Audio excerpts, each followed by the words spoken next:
Welcome back to Rising. Go see the funniest and raunchiest play of the year. POTUS is going to be at the Cain Center for the Arts tomorrow through Saturday. Now, the show centers around a PR nightmare for the White House while 7 women try to keep the president out of trouble. Now, this morning we have 2 of the cast members, Jennifer Adams and Valerie Thames, and the director, Steve Kaliski, with us. Thank y'all so much for being here. Exciting time for all y'all. I mean, the calm before the storm. What's this been like? What's this journey been like for y'all?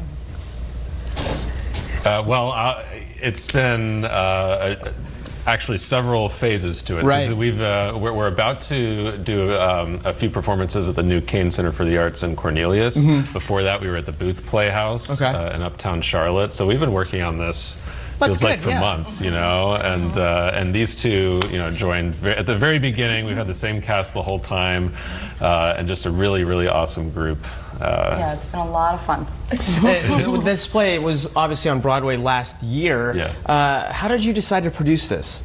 Yeah, I mean, this theater company is called Charlotte Conservatory Theater, and you know, as we're trying to think, we're pretty new, so we're trying to think about, you know, what sort of work do we want to bring to the Charlotte area, and trying to pick off some of those plays from, you know, whether it's New York City or across the world that we feel like are not coming to Charlotte any other way. There's no major tour coming through. This show got incredible reviews. Everyone said it was the funniest thing and you have to see it. So we lucked out, got the rights, and then got some 7 really funny people to join us. Yeah.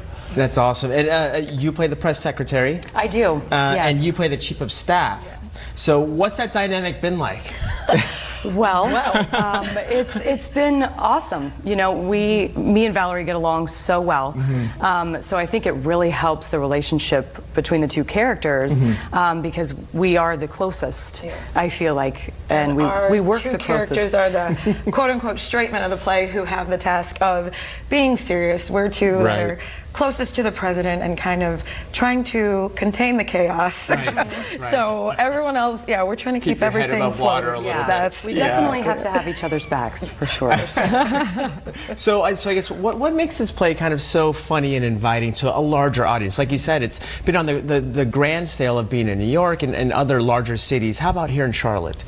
Yeah, I mean, obviously it's about the President of the United States, but I think something that makes it really unifying experience is that the President is an imaginary person we never see, and I think as we learn about who this guy is from context clues, he's sort of this like greatest hits of all of the gaffes of presidents, you know, past. So no matter what, you know, you're coming into the show with, you know, you're going to find something that you want to laugh at, and you know, I think that makes it, especially right now with the political climate, the way things are right now.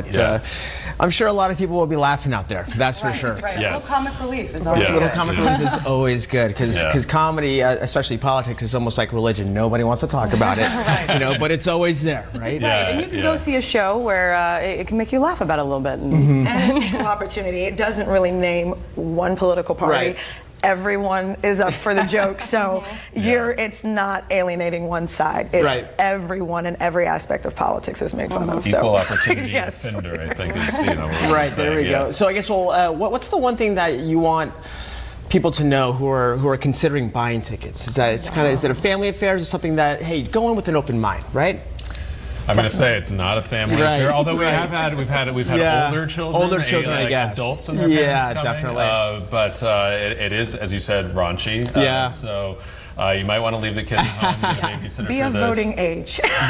Be a voting age. So 18 and up. Okay. You can vote, you can laugh. We got the clarification here first. I just want people, if they're buying tickets, to feel permission to go in and have a really funny time. Feel like just kind of loosen up a little bit and be willing to go with the punches. Where is this in comparison to any other Charlotte experiences y'all have had in theater? Does this top the list in terms of comedy? Is this top the list of certain kind of mindset that you have to be to have these characters? 100%. I think just even reading the script, it was one that I knew a lot of people would be auditioning for. It was instantly something we were all invested in and wanted to be a part of. And it's down to this man right here and the way he's run it, from auditions to callbacks to opening night, and to now it's been the most amazing experience with the work that Charlotte Conservatory Theater has put into it. It makes it easy for us as actors. So it's definitely on the top of my list thus far of professional experiences I've had as an actor in this city. It sounds like really refreshing. Yes, yes. So I have just been on cloud nine this whole time. It's been a blast because it really has raised the bar. So.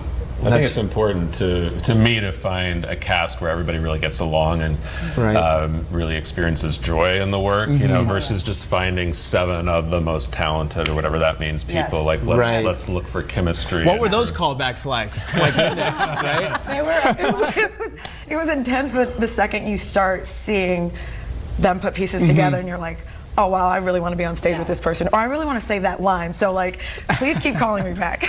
They all get used to my weird laugh, you know, like, ha, you know, it's the only audience member for a while. So no, that's a good thing. That's a good thing. Hey, well, thank y'all so much for stopping by. We really appreciate it. Of course, and remember that you can catch POTUS at the Cain Center for the Arts tomorrow through Saturday. Valerie, Steve, Jennifer, thank y'all so much for stopping by. We really appreciate it. Thank you. Thanks for having us. Yeah, absolutely.